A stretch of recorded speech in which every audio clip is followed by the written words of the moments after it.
Olá, meu nome é Gabriel Fernandes, eu sou monitor da matéria de estrutura de dados e eu vou estar hoje fazendo a revisão aí do RA1, certo? Então vamos lá. Vamos começar pelos tipos de dados. A gente tem aí duas categorias de dados, os primitivos e os por referência. Os primitivos, eles são armazenados, podem ser armazenados tanto na memória stack quanto a heap, que a gente vai estar falando um pouco mais para frente. E os dados de referência, eles são sempre armazenados na memória heap, como por exemplo o string e carro, pessoa, aluno e animal seriam um exemplo de classes, né, que a gente poderia escrever em código. Aí temos a memória física. Agora vamos falar das tipos de memória. Vamos primeiro falar da memória física. Temos a memória volátil e não volátil. A volátil, ela apaga ao desligar, é mais veloz, pouco abundante. O objetivo principal da volátil é trabalho, ou seja, ela ajuda no processamento, na execução de um programa, certo? Enquanto a não volátil, o objetivo é armazenar dados. Ela tem um custo menor, ela é muito abundante, ou seja, ela armazena muito mais, porém ela é lenta. E aqui alguns exemplos da memória volátil, a cache, que é a mais próxima do processador, e a memória RAM, que também é próxima, mas é um pouco mais lenta, né, do que a memória cache. E da não volátil, alguns exemplos, temos o HD, o SSD, o pendrive e as fitas de dados, DAT. Agora vamos falar da memória lógica, dentro de um processo. Então essas são as áreas da memória dentro de um processo, ou seja, essas partes da memória são o próprio sistema operacional que vai organizar. Temos a stack, e a gente vai ver aqui depois um gráfico melhor explicando, mas temos a stack, que armazena variáveis locais em sequência, por exemplo, parâmetros de uma função. Depois temos a memória heap, que é uma memória mais dinâmica, onde o programador pode alocar quanto de memória que ele vai querer utilizar. Também temos data, que é os dados, armazena só variáveis que foram inicializadas e também que não foram inicializadas. E text, que são os dados literais, eles não podem ser alterados e eles possuem as instruções executáveis do programa. A diferença, né, entre a stack e a heap: a stack ela é uma memória sequenciada, enquanto a heap ela é, entre aspas, bagunçada. Ela pode ser alocada em diversas partes. E aqui está uma visualização melhor dessas quatro partes. O stack começa lá em cima, depois a memória heap, depois os dados, né, não inicializados e inicializados, e aí o text lá embaixo. Então eu vou falar agora de pilhas e filas circulares. Primeiro, as pilhas. Os elementos são sempre adicionados e removidos da mesma extremidade, ou seja, do topo. E o último elemento adicionado é o primeiro a ser removido, last in, first out. Então, como vocês podem ver no exemplo do Lego, o primeiro que foi adicionado lá em cima no topo vai ser o primeiro que vai ser removido quando começa a remover. E assim por diante. E aí uma fila circular, uma circular queue. Ela mistura elementos de uma fila comum com uma estrutura circular. E ela segue o princípio FIFO, First In, First Out. Ou seja, o primeiro que foi adicionado vai ser o primeiro a sair. Os mais antigos que foram adicionados são os primeiros a sair.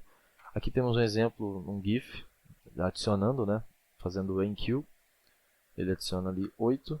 E aí o dequeue, até que enche, né? E aí o dequeue que remove a partir do 1. Ou seja, vai removendo do mais antigo até o mais recente. Agora eu vou falar do algoritmo Flood Fill com inteiros, para ficar uma forma mais fácil de explicar. Essa aqui é uma animação exemplo desse Flood Fill com a stack, né, guardando as coordenadas em uma stack, ou seja, em uma pilha, certo? E aqui eu vou dar um exemplo como isso funcionaria e depois eu vou mostrar o código, certo? Então, primeiro é dado o ponto onde vai começar a pintar, né, entre aspas, porque a gente vai estar usando inteiros, mas aqui a gente vai estar pintando mesmo com cor. Depois que é dado o primeiro ponto, ele vai passar as coordenadas em volta desse pixel, desse ponto em específico. Então passa da direita, da esquerda, em cima e embaixo. E coloca essas coordenadas nessa sequência na pilha. Depois disso, é pintado o último que foi adicionado, porque na pilha, como foi explicado, o último que foi adicionado é logo o que vai ser primeiro a ser removido. Então, é removido, na hora do algoritmo, é removido o último que foi adicionado para poder pintar. Então, o último que foi adicionado foi o de baixo, então pinta o de baixo. E aí, novamente, pinta da direita, depois da esquerda e depois o de baixo.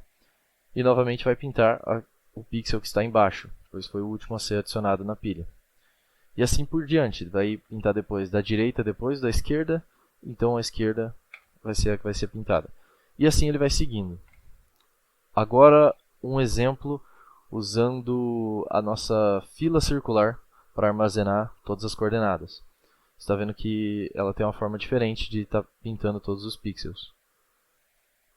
Então, por exemplo, é pintado e selecionado um ponto, né, no lugar para fazer o flood fill. É passado a sequência, e aqui eu até coloquei os números para facilitar o entendimento. Então, primeiro ali 1, 2, 3 e 4. E logo, quando você remove da fila circular, você remove o primeiro que foi adicionado, certo? Então, vai ser pintado no 1. Perdão. Depois que é pintado no 1, é passado as coordenadas de volta, né, da direita, esquerda, cima e baixo. Então, 5, 6 e 7 ali. Só que o próximo que vai ser pintado vai ser o 2. Porque, novamente, a gente está usando aqui uma fila circular. Então, na fila vai ser o último. Aliás, vai ser o primeiro que foi adicionado. Vai ser os mais antigos, né, que vão ser pintados. E adiciona as coordenadas.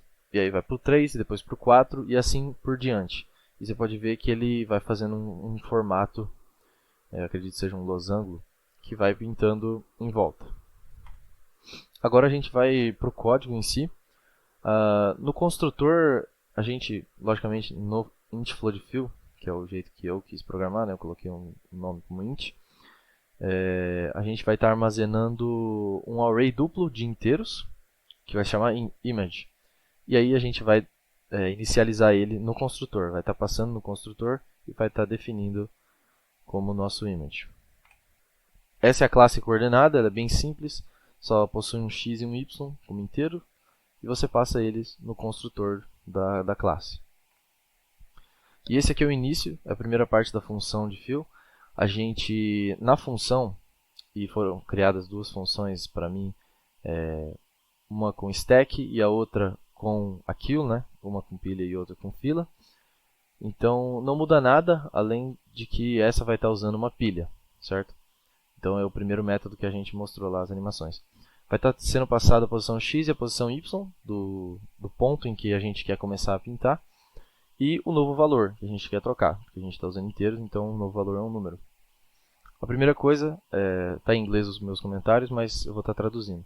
A primeira coisa é a gente ver se essa posição, confere se essa posição é válida, ou seja, ela não pode ser maior que o comprimento da imagem, nem menor que 0, certo? Senão dá um return, ou seja, não retorna nada. A gente vai guardar o valor inicial, né, da posição que foi passada na função. Ou seja, o valor inicial vai ser o que tiver na nossa array duplo image, na posição y e x. E tem que ser usado assim, né, posição y depois do x, numa array. E então a gente vai estar guardando a primeira posição para pintar de fato, certo? Com o novo valor. A gente cria uma stack de coordenadas, ou seja, vai ser uma pilha que vai armazenar coordenadas. De tamanho, como a gente está usando um array, uma matriz quadrada, vai ser só o length da imagem vezes o length da imagem. E aí a gente usa stack.push para adicionar a primeira coordenada, que é a primeira posição inicial, né? Aí que a gente vai entrar no loop, certo? Da nossa função de flood fill.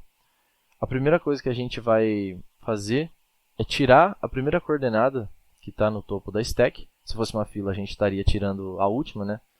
Ou seja, a mais antiga. Mas aqui é uma stack, a gente vai estar fazendo um pop na que está no topo da pilha. Perdão. A gente só vai continuar com o nosso código se essa coordenada que a gente pegou da stack for válida. E também, conferindo aqui primeiro se ela é válida na posição, né? E aqui embaixo, se o valor dessa posição no nosso matrix é diferente do valor inicial. Porque se for diferente, a gente não quer pintar. A gente só quer pintar os números que são iguais ao valor inicial. Aí então, caso isso passar no teste, a gente pinta de fato, né, troca o número pinta entre aspas, né, gente? Mas troca o número nessa parte da matrix pelo novo valor, que foi passado aqui no começo da nossa função. Esse print é só uma função minha, mas é desnecessária, é só para mim poder estar printando a cada passo. Mas enfim, não é importante. E aí, depois que a gente pinta o valor, a gente coloca nos 4 cantos do nosso pixel as novas coordenadas. Então, a coordenada da direita, ó, x coord.x, mais 1, ou seja, a coordenada daquele pixel mais 1 para a direita, menos 1 para a esquerda, a y menos 1 a de cima e mais 1 a de baixo. E é assim que funciona o nosso algoritmo de flood fill. Então é isso por esse vídeo e espero que vocês tenham entendido.